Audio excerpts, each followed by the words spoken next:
castle on the hill.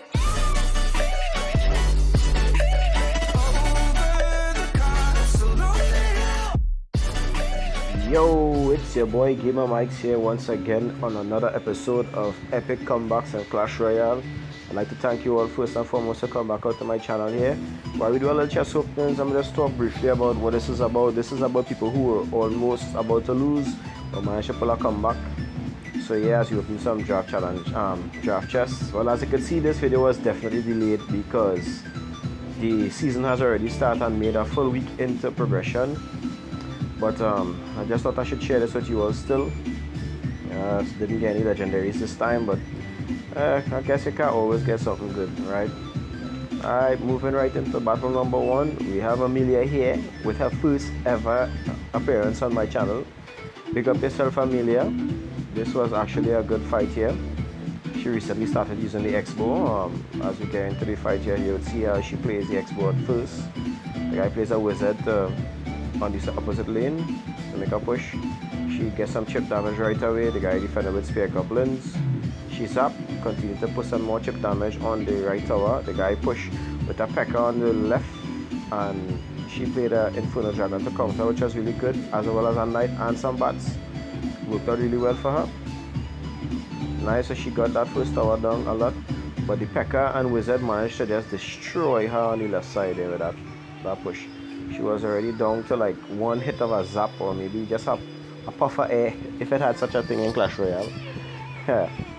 So let's see what she would do here now. I am really sorry for the delay in this video, but I had some voiceover issues and audio issues, so now that I actually have it addressed. Anyways, opponent comes with a push, minor Hog Rider. She played Knight Witch to counter on the right side. Guy played a Fireball, do some serious damage onto her left tower, but she managed to get her X-bow down to do some chip damage onto the left side. Playing the bats to mop up those skeletons. Didn't work out so well for him, but he still managed to get the left tower. So as you can see, moving into the last minute and 20 seconds at this fight, it was fairly looking bad for her because it'd be hard to come back from a one tower down and as a siege player. So she started the fireball cycle very early. Here she was ready now with her X-bow. Decided to play to the left tower instead. Bring her fire spirits. Guy played Hog Rider. Hog Rider is a natural counter to the X-bow. She didn't defend that, so the guy managed to mount a very good push on the right tower, which she somehow managed to defend off really well. The guy had a Hog Rider going in on the main tower, which is the King Tower. She then took that tower on the right with a fireball, leaving her King Tower held low, having to deal with a P.E.K.K.A here and a Wizard coming, as well as a Miner. This was a really good push by the opponent here, but somehow she managed to pull it off defensively. And as we come down for the last 20 seconds of this battle here, this is where things got interesting for her. She decided to play the X-bow on his side of the field, which is really good. Defended with a Knight and just take a lot of chip damage right away. And this was going to be game. And this is what we call it, an epic comeback. Sorry, I didn't have much time to do any editing, so I couldn't add in any special sound effects or maybe memes or whatever. But let's just jump right into our second battle. We call it battle number 2. Alright, and we are here once again with Nick and Hypervenom. They were doing a 2v2 here, and I thought this made a really good video, a good replay to make this episode possible. So let's jump into the battle. Maybe they would play a little passive at first, a little bit of spamming of the emotes. Right away they were under pressure by a baby dragon, lava hung and miner. Executioner was to mop up that. Managed to try and get some damage off on the left side. They made a really good push here. The enemy decided to use a heal to the lava hung and baby dragon and a lumberjack to defend, which is a really weird form of defense, I guess, to defend the elite barbarians on the right side push. So now they have to deal with a lumberjack and a princess just going in on the left tower, and then another princess on the right tower, which is already low on damage. Then they still had to come up and deal with a graveyard. They both play their Ice Wizard to defend. Then a Baby Dragon on the right side. They're pumping up. They just keep pumping up. And that miner just take away that pump, and as well as that tower with the Baby Dragon. So that was their first tower lost. A Bandit is not really a good defensive card against two Ice Wizards, but it worked out a little alright because I guess the placement was decent. So Pekka just destroyed Lumberjack.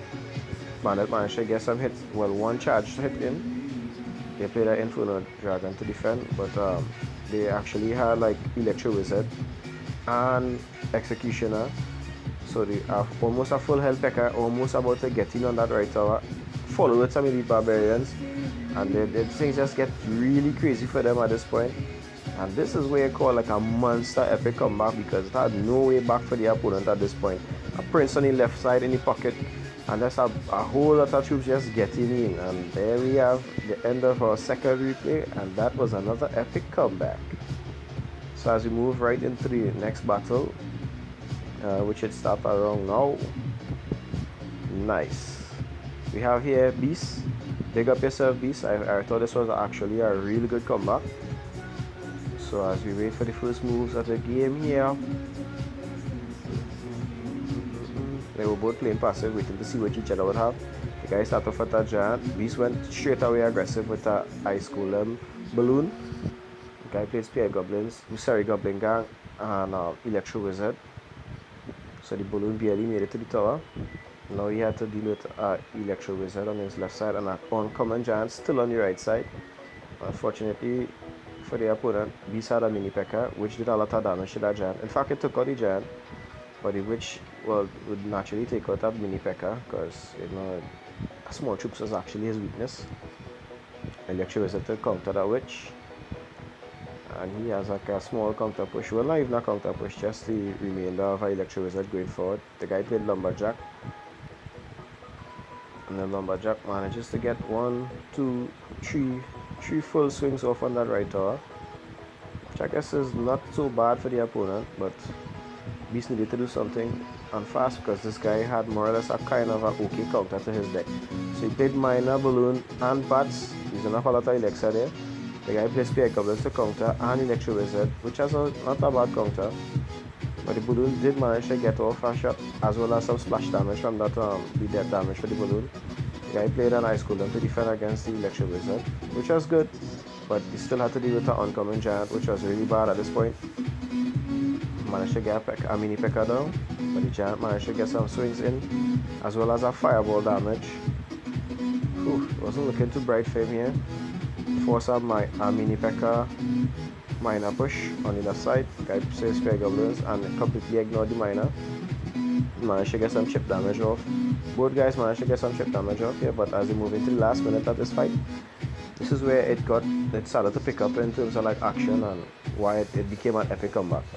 So the guy mounted the classic Giant Witch push. Beast played the poison to slow them and to try and get rid of the Bats off of that Night Witch, which he did, but the guy actually played like a Lumberjack behind the Giant, which is a cheap move. Still managed to get that Giant to the tower somehow. Still threw a Fireball, which took the left tower. Beast needed to do something really fast, so he played like a Balloon Miner push, which was good because the Miner managed to distract for the Balloon to reach in time to just pop off. Nice. But then he had to deal with a Giant push on his right side, as well as an Electro Wizard. However, the Mini Pekka defended well for him, but as you can see, his towers are really low, so he couldn't afford any damage at this point. Managing to make a good push here with a Ice Golem Balloon and a Miner. Still managed to get Electro Wizard, who has very little health. The zap worked out good for him. The guy ended up Fireballing to try and do some work there, but it wasn't enough because that Balloon, that damage, was what we call an epic comeback. That was a good fight there. So as we move into our next replay, we just go into another one of those epic comebacks. We feature in Joseph here.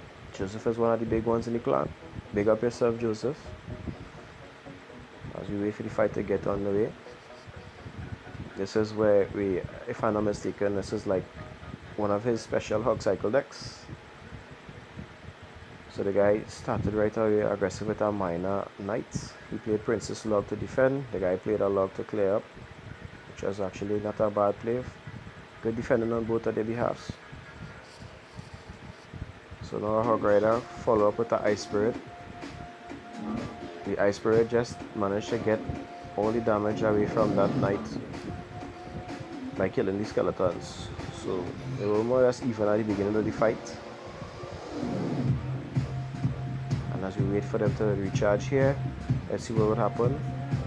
Guy forces a miner down the left side once again, different placement this time, which is something that people should take note of. Every time you play a miner, it should be in a different location. Joseph choose not to defend the miner, which allowed the opponent to get some chip damage on the left side. So he played archers to defend the knights. The guy played poison to kill off the archers. Joseph played log P.E.K.K.A, which worked out okay. P.E.K.K.A still managed to get some damage. So he played hog on the right side. The guy played Inferno Tower to counter. And at this point, Joseph didn't seem to have a way through. Had to get really creative. The guy played a miner to defend again on a slightly different position to the front of his tower, confusing Joseph a little bit, or maybe just avoiding the prediction of the defending person. So we have an electro wizard defending against a knight, which has usually worked out really well. Still managed to get one hit off. The guy manages to make a push, a small push going forward here. Princess just mop up the majority of them troops as well as the log. And now Joseph gonna make a push here.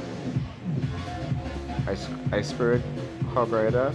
The guy plays a poor Inferno Dragon, which finally allows the Hog Rider to just get in and just start ponging away at that tower, follow up with a rocket, which I guess is the right time to actually rocket cycle from this point on.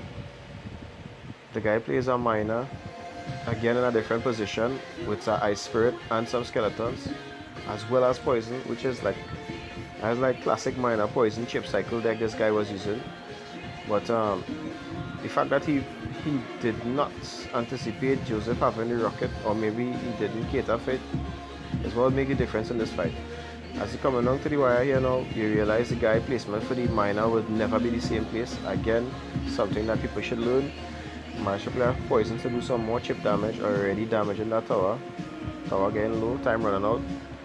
Joseph make a push coming forward here. The Ice Spirit managed to stop that Inferno Tower with a mini P.E.K.K.A just gonna and take it out. The Hog Rider managed to get in 1, 2 swings, 3 swings, a rocket, a log, and this is where it get real close because he was just like one miner away from winning. Still managed to outsmart Joseph the miner cycle play. Slug here, and I thought it was over for Joseph, but at this point you can never count yourself out until you see a rocket coming to your tower, and that's why we say that's an epic comeback. Big up yourself, Joseph. I just like to thank everybody here for coming out. Like, subscribe, share, and I hope to see you all in the next episode.